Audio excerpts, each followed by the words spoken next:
it doesn't matter when you see this video, chances are Kanye West will be in the news. And we know that he's taking over the headlines now. The Grammys are banning him from performing at the ceremony next month. He released another video attacking Pete Davidson for a second time. Kanye West drops out of Coachella just 2 weeks before his scheduled performance. Another day, more news about Kanye. It's honestly easy to see why. The media has called him everything from good to bad, and let's not shy away from the truth. He just loves the exposure. But in this episode, we are not looking into the drama that it is his persona. Instead, we are driving into his business, into how Kanye's obsession has led him to become a billionaire mogul in the fashion industry.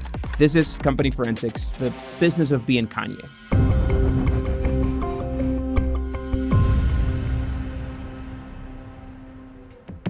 So in August 2019, Kanye appeared on the cover of Forbes magazine, and the world was ecstatic.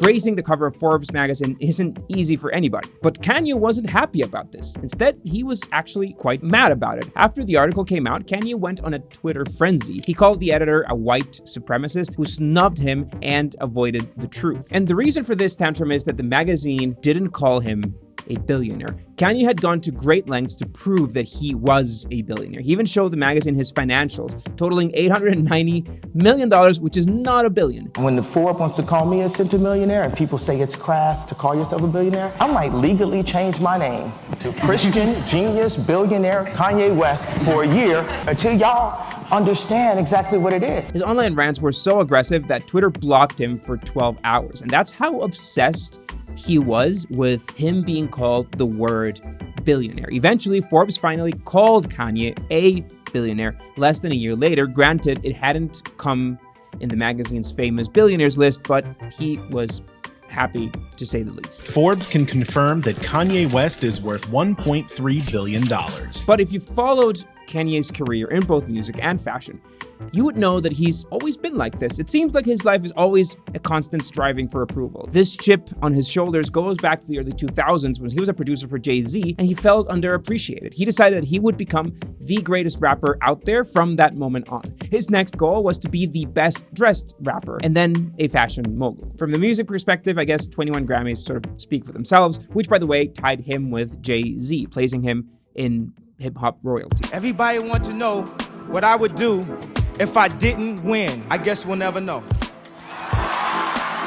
And sure, he has set fashion trends, but replicating his musical success in the fashion industry wouldn't be as easy. His first shot at fashion came in 2005 when he announced that he'd release his Pastella clothing line in 2006. Now, many rappers had tried, and most had failed, to launch a viable clothing line, so it didn't come as a surprise. He teased the world with some clothes, but that 2006 deadline came and went. Pastella became more of a myth than a reality, and Kanye tried to prove his worth in the fashion world. He entered at Fendi in 2009 for $500 a month. Sure, the media of course loved this piece of news, but he had nothing to show for it. After all the hype, both of his ideas had failed. In 2009, after those two failures, he collaborated with Nike to create what would become his mainstay product, the Air Yeezys. This was the first time Nike partnered with a non-athlete, and the recipe worked. They sold out almost immediately. In 2011, he worked with Paris film MM, and in October of that year, he premiered his own women's fashion brand, DW Kanye West. He rushed a chaotic mix of products from sweatshirts to shoes to showcase them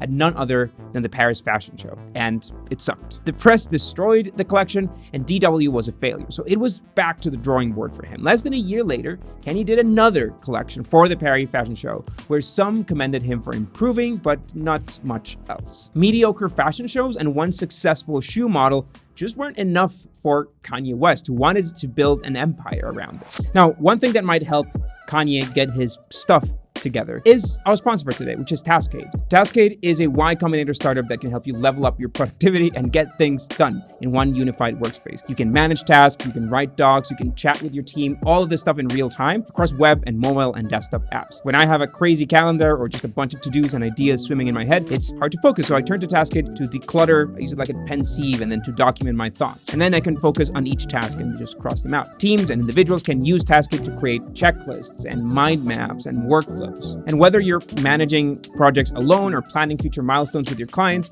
just getting stuff done with Taskade is simple and it's actually fun. You'll also be able to collaborate with team members on the same page and then edit projects together, all of this stuff in real time. It is free to use forever for individuals and for teams. You can sign up for free at taskade.com, and if you use the link in the description, you can get 100% off on your Taskade Pro subscription if you use the code Slidebean. This is only available to the first 1,000 people to use that offer. Don't wait out. The fashion world was making no exception for Kanye. So how did he go from mediocrity to this? Well, Kanye decided to try and make it through that one product that worked, shoes. His idea for the shoes was nothing short of ambitious. I mean, not ambitious. We can't actually use that word. Influences for his new line came from pretty fascinating sources. He continued making clothes under the Yeezy label that didn't surprise the world. But the shoes hit it big. The hype, celebrity fame, and the perfect example of supply and demand made the Yeezys footwear a hit. After the Air Yeezy's success, Kanye and Nike then released the Air Yeezy 2 in 2012, and once again, they were a hit. A total of 10,000 pairs hit the market and sold out in seconds. Not only that, but the resale market went crazy. The initial price was $245, but some have sold for over $4,000. After 4 years of working with Nike, he shifted to Adidas, where they promised him more creative freedom. And there he aimed to take the Yeezy brand to a whole new level. But as you'll see later, this move would piss off the purists. For the moment, Yeezys were the shoe to have. Every time a new Yeezy came out, lines would form. People would wait for hours to just get their hands on one. And at the same time, West was busy pushing the Yeezy clothing line as a whole. He insisted on having shows all over New York City, even if some of them sucked. Then this happened on Twitter. That might seem crazy, but this is just Kanye. I mean, he went on a Twitter rant saying that he was $53 million in debt and that people didn't give money to real artists. Instead, they opened schools in Africa. Yeah, he considered himself more important than any of those causes. I just told you who I thought I was, a god. The world, of course, noticed and started wondering what the hell was going on with this, with his head. After all, Yeezys were a hit and people were camping out to buy a pair. But Yeezys were one of the many fashion ideas that Kanye had, and most of them had failed. So word got out to make it big that Kanye had invested more than $16 million into his fashion lines. Plus, there were rumors of other investments. In his efforts to become an icon, Kanye was $53 million in debt. It turns out that the Yeezys weren't saving him. To draw attention, he tweeted to Zuckerberg, who, by the way, doesn't have a verified Twitter account, which is a great way of trolling the guy. Anyway, a miracle happened. Kim Kardashian, his wife, at the time, cashed in some royalties and transferred $53 million to a joint account. But let's not say that Kim saved Kanye, but she did. Free of debt, Kanye would work on expanding this new shoe empire. And now there were more shoes that started coming in more frequently, which caused the hype to go down. The media wasn't loving the new models. Most of them were the same design on different color, and some even drew comparison with old dad shoes. Now, all this resale magic had died, but Kanye had always insisted that he wanted more and more people to have these shoes. So this meant larger drops, which of course dropped the resale value. And after all, that's what happens when you go mainstream. And in the end, for Kanye and Adidas, that's fine. These are mainstream brands. Now, what's clear is that Kanye was $53 million in debt. Whether Kim paid for it or not is another whole discussion. But we can say that by 2019, Yeezy was no longer this enigmatic brand that was struggling to define itself. It was the total opposite. It was now generating $150 million a year. And not only that, the partnership with Adidas was unlike anything the world had seen. But first of all, Yeezy is entirely Kanye's. He owns 100% of the branding and shares commercial tie with Adidas until 2025 at least. Plus, he gets 15% of the wholesale price, which is pretty crazy. Even including expenses, according to Forbes, this would be about 11%. That is more than double than what Michael Jordan gets for his agreement with Nike on the Jordans. But Yeezys have become a shoe icon. And yes, some people love them and some people hate them, but as a brand, it makes perfect sense for Adidas and Kanye to put out more of them. We know that Kanye can sell. People who write just negative comments, they want to joke around and say, why is he still trying? I want to create something better for you. As an artist and in this world, we can do whatever we want. When Kanye partnered with Gap in 2021, the first product was immediately successful and sold out in minutes. So now it seems that the job is making a brand that can withstand the test of time. Take a look at the Adidas Superstar or the Converse Chuck Taylors or the Air Jordans. These are icons that have taken decades to establish themselves, and that's what Kanye and Adidas have to do now. With the Yeezys brand success, including the shoes and the Gap line, Kanye has now become a billionaire. That was his obsession for years, and it's now become a reality.